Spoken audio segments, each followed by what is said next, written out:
everybody. It's Allison Williams here, your law firm mentor. Law Firm Mentor is a business coaching service for solo and small law firm attorneys. We help you grow your revenues, crush chaos in business, and make more money. Okay, welcome to another edition of the Crushing Chaos with Law Firm Mentor podcast. I am Allison Williams, your law firm mentor, and I am so happy to be back with you guys. I haven't done a solo episode in a minute now because we've been having so many amazing guests on from all different industries, talking about a lot of different topics that I think are going to provide a lot of value to those in the solo and small law firm space.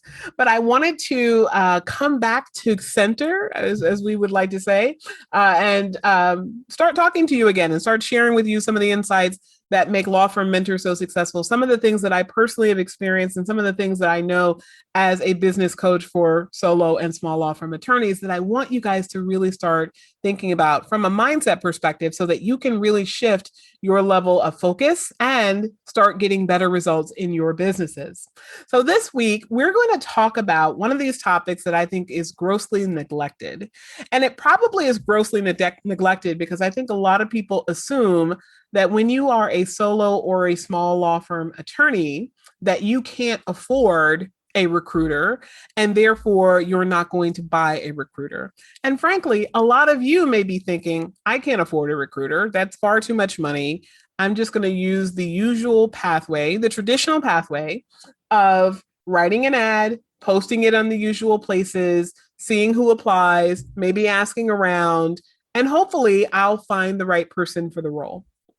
And let me tell you just first a little perspective on why I think that may or may not be the right perspective for you, and another perspective to consider. And then I'm going to give you some actual strategies for evaluating recruiters so that if you do decide to work with one, you can make the right choice of recruiter and increase the likelihood of getting the outcome that you desire. Okay, so first, just a little word about recruiters in general. When I was first introduced to the topic and the idea that I could pay somebody anywhere from 15% to 30%, give or take, of what a person's annual salary is, that's the most common model of recruiting, even though there are other models that we're going to talk about, and that I could hence have someone do the talent scouting for me. I initially was intrigued by the concept, but I was a little flabbergasted by the cost. Right? Because I thought, oh my God, the more successful a lawyer you hire, when you start talking about somebody who's going to have a six-figure salary, dropping $20,000, $30,000, $40,000 as a recruiting fee is a lot of money. And I didn't know if I thought it was worth it. So whenever I have now, anyway, I didn't always think this way, but now, when I'm of the mindset that something costs too much, right? If my visceral reaction is, wow, that's too much money, I always stop myself from acting on that thought and asking about the return on investment. Because as I've said before, everything in your business is an investment. Everything that you're spending money on, invest in something, right? When you purchase engraved letterhead, you are investing in the reputation or the branding of your firm. When you invest in nice office furniture, you are investing in the comfort of your employees and the professional feel of your office. When you are investing in a certain hire, you are investing in the quality of the service that you are providing to the public, so that you increase the likelihood that they have a good outcome and hence are more likely to pay your bills, refer more people, and increase your positive goodwill in your neighborhood, right? So there's always an investment that you are making. And the question is, what is the return on this investment? What am I getting for what I am giving? And whenever I tried to apply this to a recruiter, right, I first thought, okay, the investment that I'm making is in talent. That's kind of a no-brainer, right? We all need good talent in the business, but can't I get that good talent on my own, right? Is this a necessary investment? Is this an investment that is going to return to me at a higher rate of return than if I had just gone out on the open market and posted an ad on Indeed or ZipRecruiter or Craigslist or wherever, my local bar association?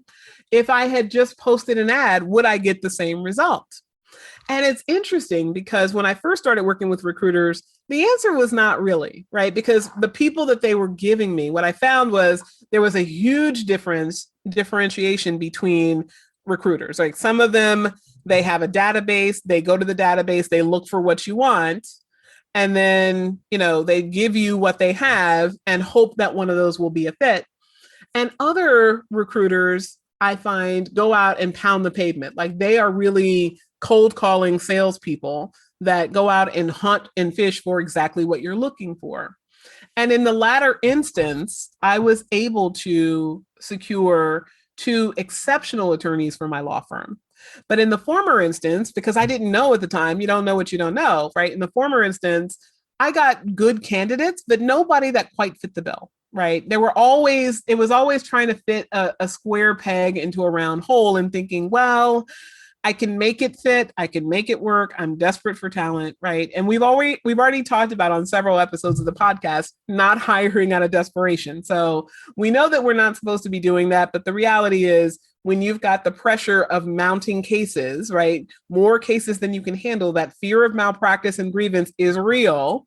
And we very much need to either pull back and take fewer cases, which no one wants to do, or we want to find a way to float, meaning just skim the surface on our cases long enough that we can get the right person in. But sometimes when that period of looking goes on and on and on, it takes forever to get the right person.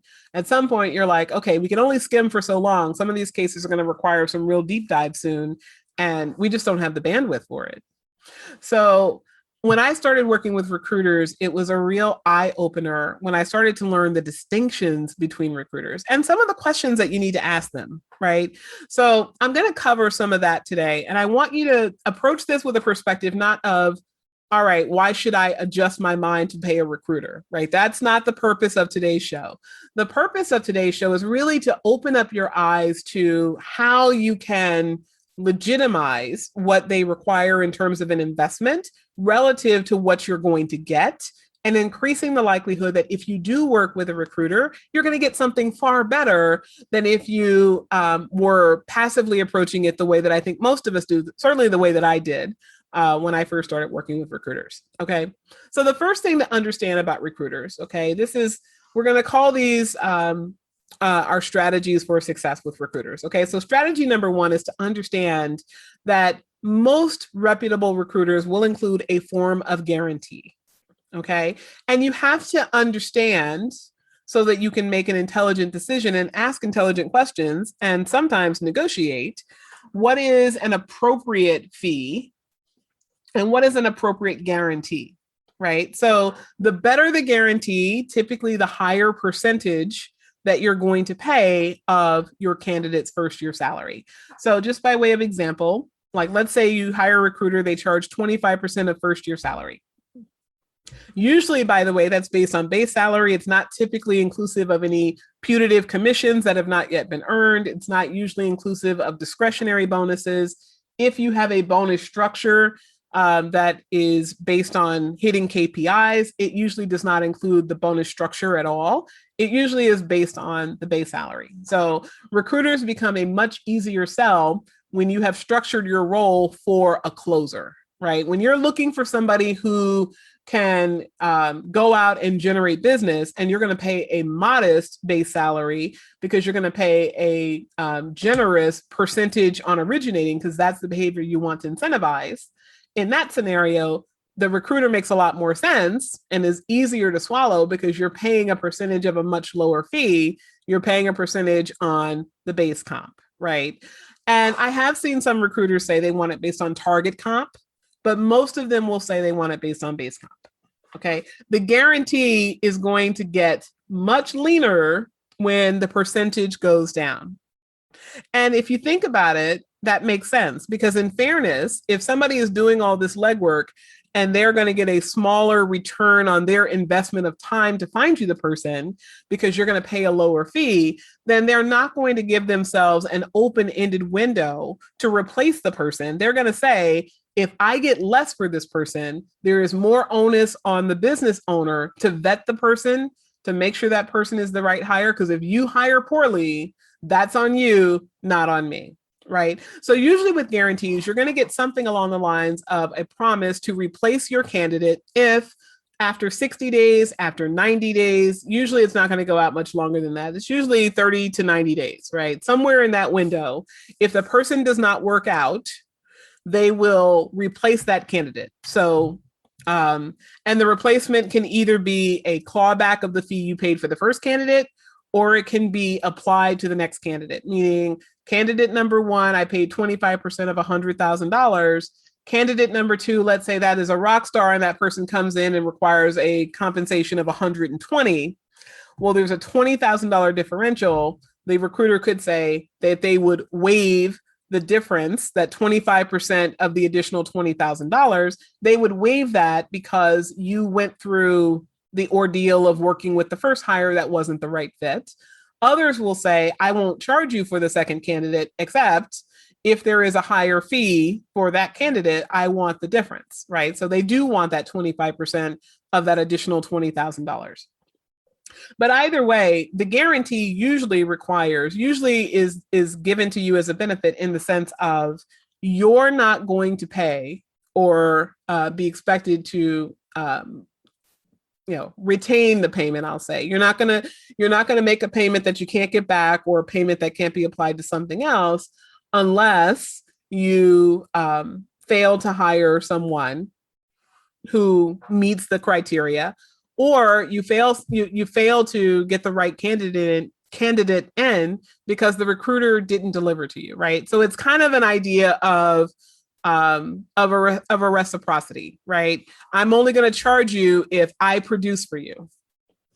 But in light of that, because they are typically commission only, that's the way their industry works for the most part, you're usually going to either pay as soon as they place a person with the guarantee that says, if this doesn't work out after a certain period, we're going to replace again, or you're going to not pay until the placement hits that window of opportunity. So if they say you don't pay if this person doesn't work out in the first 60 days, and they don't require you to pay until that 60-day window is gone, that gives you another form of guarantee because you're basically trying out the candidate.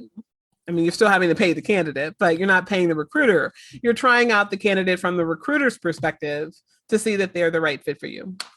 Now, the beautiful thing about that particular model, I recently started working with a recruiter for Law Firm Mentor to hire us a marketing director because I needed somebody who was more than a marketing assistant and less than a CMO, right? Based on where we are right now, that's the role that I need to fill. But I didn't know how to write the ad for that. And there was a lot of, I knew how to put the words on paper, but I didn't know how to fish in that pool.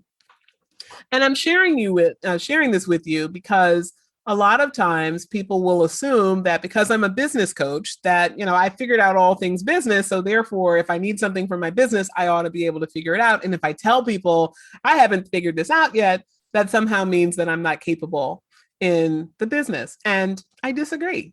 And luckily, my clients disagree as well, right? So there obviously are things that I have mastered, and I help lawyers all across the country to grow their revenues and crush chaos in business. But there are also things, because I'm human and knowledge is ever evolving and ever growing, that I haven't mastered yet. And so when I know that I need someone who is not just capable in an area, but I need somebody who's at master's level, right? I'm at this point in my career now where I look to the outcome. As a leader, I'm always looking to the outcome and I'm reverse engineering my success based on who needs to be involved in order to get me to that success and what does that person need, right? So in this particular instance, when we're looking at hiring this role, I wanted someone to help me to figure out how to engineer the role in a way that makes sense for me.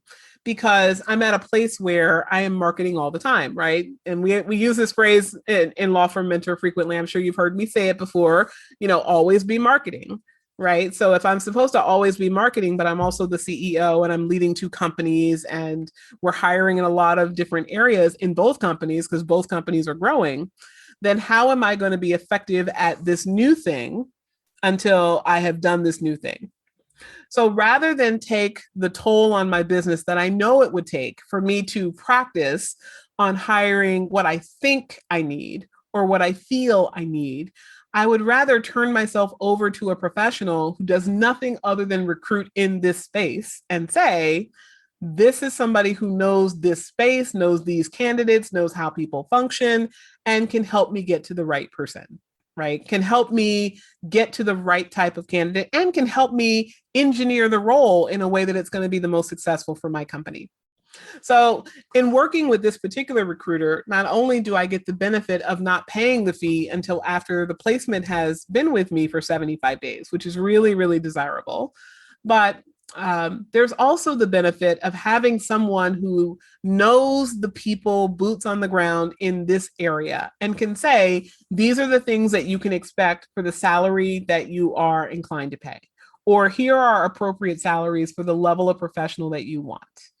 And having that piece of information, not I go on and I ask 5,000 people who've ever hired a role in their law firm or even in their businesses, their consultancies or their coaching businesses, and say, here, how many of you have hired this role and what did you pay? Right? Rather than just kind of blanketing the marketplace, which I see lawyers doing a lot when I see people at the stage of hiring. Instead, I said, all right, let me focus on not just what is needed for me in this moment, right? Not just what I need in terms of the business, but let me get someone who can actually steer me to what is the appropriate metric for what I want to create. And with that, knows how to get to the right person for that. So it was very much a decision of, I want expertise. I don't just want somebody to go hunt me a body. Right. And you can tell the difference between recruiters that are about the business of their business, meaning they are looking for people in this industry all the time, versus recruiters that they may specialize, but they are really lazy. Right. And there are a lot of recruiters out there. I hate to say this. I don't want to bash the recruiting industry because they have certainly done a lot of good things for me in my business over the years. But there are a lot of recruiters out there that they're chasing checks. Right. So it's like any warm body will do. I have had recruiters give me candidates that are like years off on the minimum number of experience, or I'll say I want someone with a book of business, and they'll get me somebody who generated like 2 clients last year, or I'll say I want somebody who's tried cases or somebody who's more advanced, and they'll bring me like a first-year attorney, and they say, oh, well, they watched one while they were a law clerk, so they know how to try a case. Right. So, I mean, it's just like absurdity sometimes. Now, I will say that is not the majority of my experience, which is the reason why I'm actually pro recruiter. But there are some negative experiences out there. So you really need to be on the lookout. And when you start looking at recruiter contracts, I want you to consider asking a few questions. So the first thing is, what is the fee structure? Like what are they being compensated to do? Are they compensated to find a buddy, or are they compensated to find a fit? Right? You want somebody who is going to find a fit and to not receive compensation, or if they do receive compensation, that it can be clawed back if the fit does not fit. Now, that doesn't mean that you don't have responsibility to interview, to screen, to assess, to get the right person in, right? You still want to be proactive. It is your business that you're bringing a person into, but you want the recruiter to have so much skin in the game that if they make a bad placement, it's worse for them, because then they're going to have to replace, and they're going to lose time that they could be spending earning another fee to go recoup your fee or to retain your fee. The other thing you want to be on the lookout for is you really want to ask the question of where the candidates are going to come from.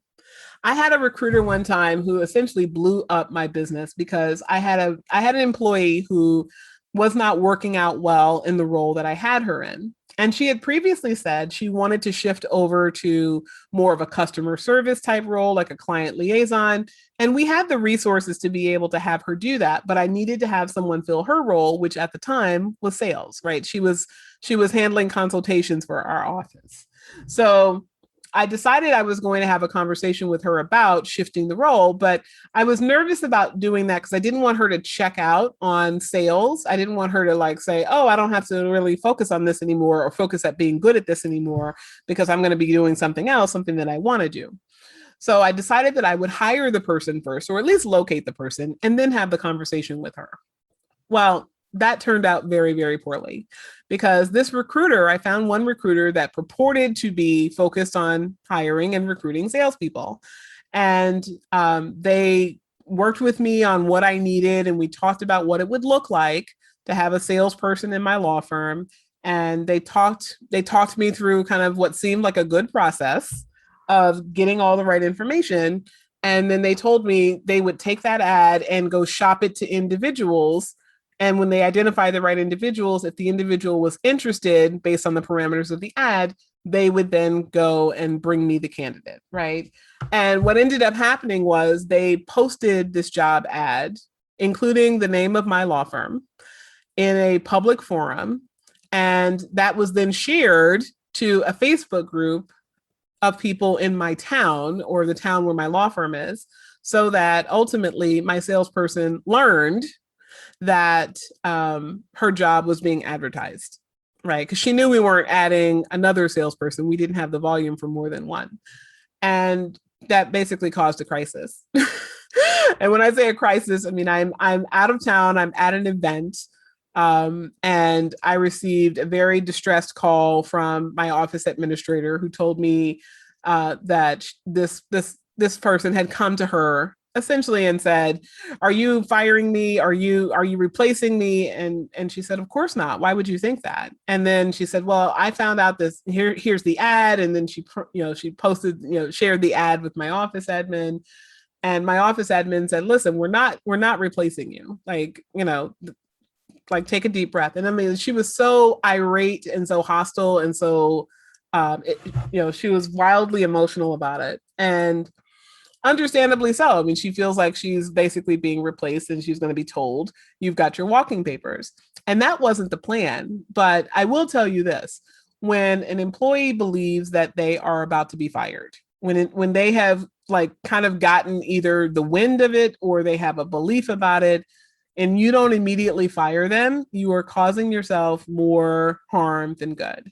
You're causing yourself more frustration because that person now is in their own mental torture, believing that they're going to be fired. So they're interacting with that energy of fear, frustration, hesitation, anger, all of the things that come up when a person is fired, right? And they're stewing in the juices of those feelings in your business. And it's not a healthy environment for that person. That person is suffering. It's not a healthy environment for other people.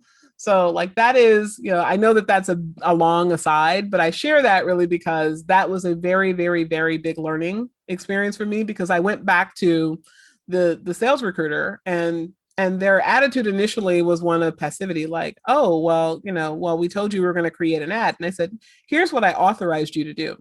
And ironically, long before Zoom was a regular thing to do, we happened to have conducted that meeting by Zoom because there were multiple people involved, and I still had the recording.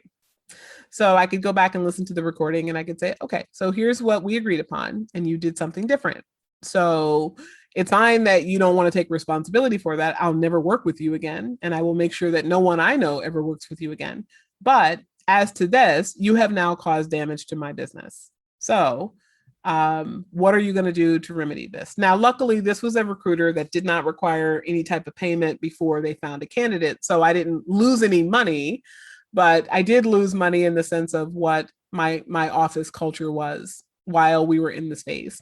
And then what ultimately ended up happening was we found another person for the sales role. And my original plan to keep this person and move them over to customer service didn't work anymore because they were so angry at me, so hostile in the company, so resentful, fearful, emotional about what was going on, that, really they were like, "I'm done." Right. And I was like, "I'm done."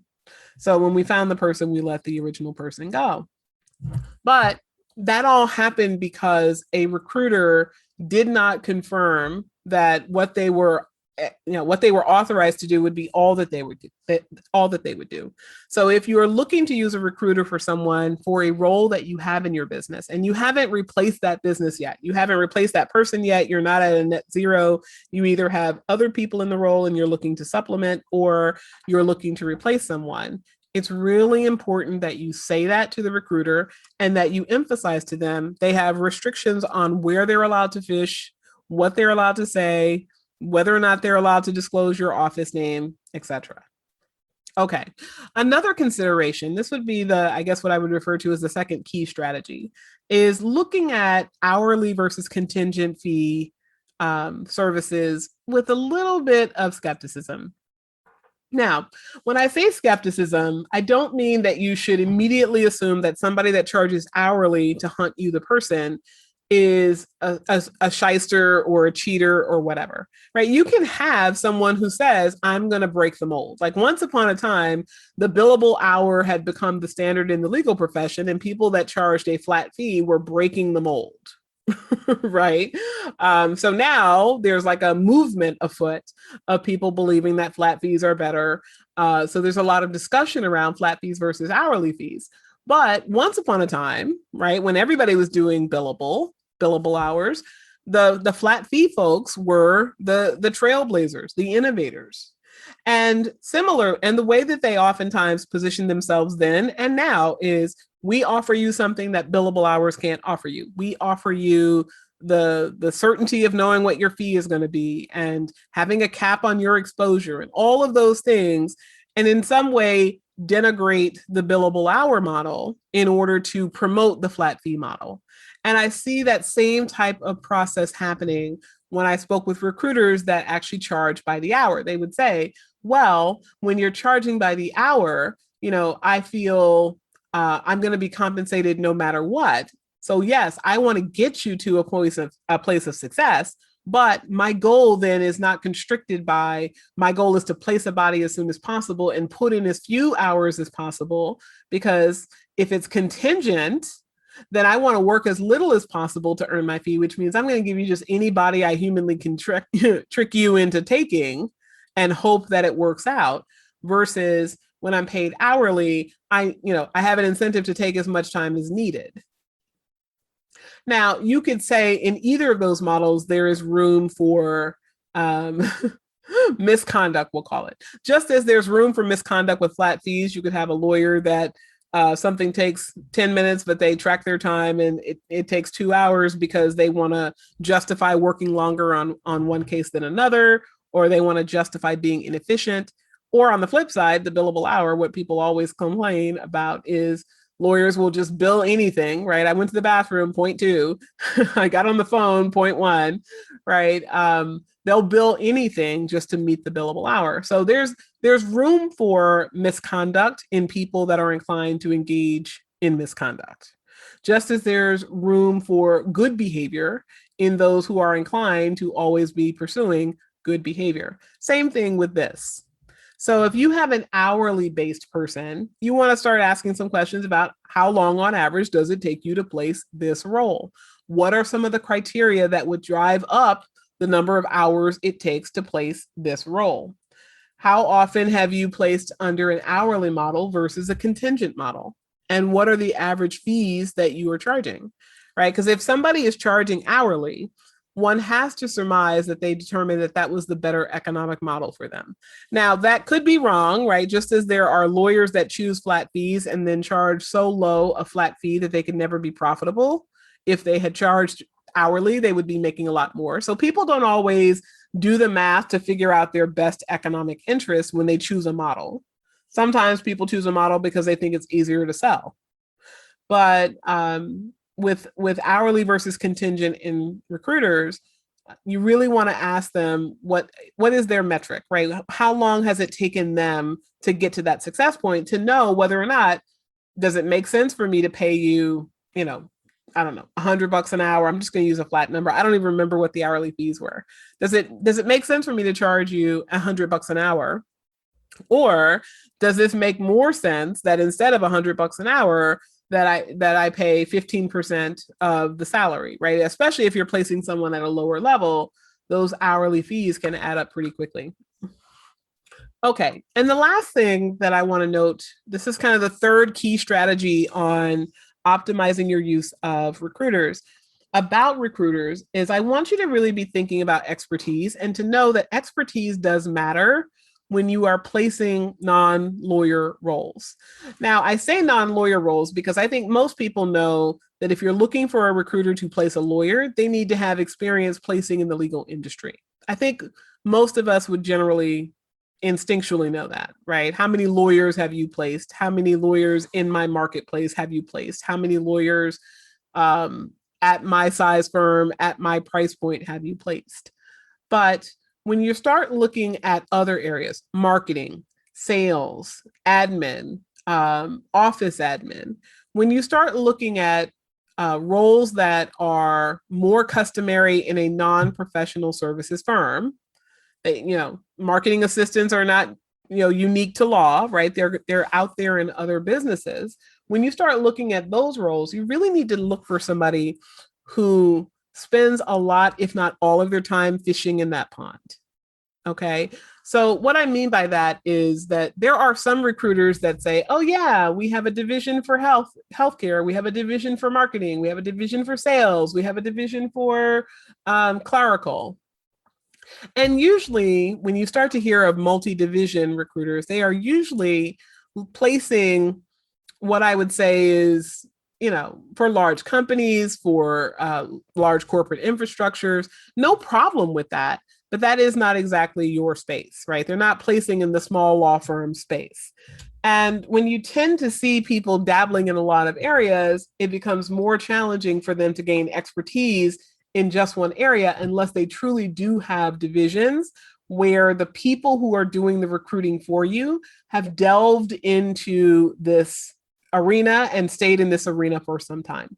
So one of the things that you can ask to really ferret out whether or not you have someone who is an expert in the area or someone who is, a little bit more challenged, we'll say, or a little bit more of a generalist, a little bit more of a dabbler, is you can simply ask the question, how many of your placements over the last year have been in the area of fill in the blank, in the area of marketing, in the area of sales, in the area of office admin? And when you start seeing the numbers, of course, you want to get the numbers of not just how many they placed in this field, but how many they've placed overall. So you can get a percentage, right? Was it 80% of your placements, 90% of your placements, 10% of your placements were dedicated to this? That can give you a little sense of, are they dabbling or are they a real specialist? But the other thing you really want to ask is, and this is kind of a touchy subject, but I'm just going to put it right on out there. You want to ask them what makes recruiting this type of person, fill in the blank role, what makes replacing or finding this type of person different than other fields of business? So if the person is hiring for you a salesperson, how are salespeople different than other people that you might hire? And here's the thing, if you get the right person, they will have an answer to that, right? Because even though a smart person, a smart business person will know and will take the position that there are no special snowflakes, right? That all of us are human, we're all on this human journey, and we're all alike in many of the foundational psychological principle type ways. There is something to be said for knowing that there are nuances in personalities, right? I can tell when I meet a lawyer if they are more likely to be a family lawyer or a criminal defense lawyer versus a civil litigator, right? Civil litigators, wonderful people, just don't have the same tolerance for drama, the same colorfulness that you find in a family law attorney, right? Those are objective criteria that you can see from the outside looking in, interacting, that you can tell. Sure, there are very lively civil litigators. Sure, there are very dry family law litigators. But on the by, when you look for who fits with a particular type of practice, when you start to encounter a lot of different lawyers, there's a certain energy, a certain pace, a certain type of personality that finds its way into each of those areas. Same thing with sales, right? Salespeople are their own special sticky widget. These people are not just people that are hungry for money. They're not all the same type of personality. They don't all have the same disc profile, but they all have a little bit of zany. And I have found that with hiring salespeople, you're going to find a certain level of um, non-conformity, creativity, off the beaten pathness, oftentimes a little bit high energy. You're going to find that in a salesperson in a way that's fundamentally different than a lawyer, because a lot of lawyers are compliance people. They fit within boxes. They like to know what the system is and fit their way into the system. Even those that break the rules, by the way, they might not be following your rules, but they're following a set of rules. They're following rules as a general collective of people. So you have to know these little nuances so that when you start to hear, see, experience things when you're looking at candidates, you don't self-destruct, for lack of a better phrase, right? You don't make choices as to who's coming into your orbit that are not beneficial for you because you have a belief system that's not compatible with the type of person that you're hiring. And a recruiter should really be able to give you guidance around that. They should be telling you, this is what we find with salespeople. This is what we find with marketing creatives. This is what we find with when you're looking at admin strategic people. This is what a data analyst generally looks like.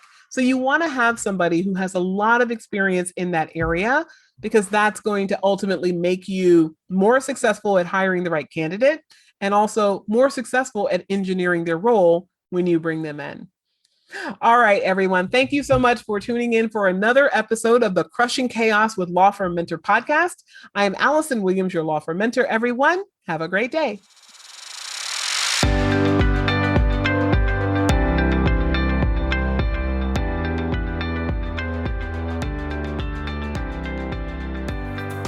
Thank you for tuning in to the Crushing Chaos with Law Firm Mentor podcast. To learn more about today's guest and take advantage of the resources mentioned, check out our show notes. And if you own a solo or small law firm and are looking for guidance, advice, or simply support on your journey to create a law firm that runs without you, join us in the Law Firm Mentor Movement free Facebook group. There, you can access our free trainings on improving collections in law firms, meeting billable hours, and join the movement of thousands of law firm owners across the country who want to crush chaos in their law firms and make more money. I'm Allison Williams, your Law Firm Mentor. Have a great day.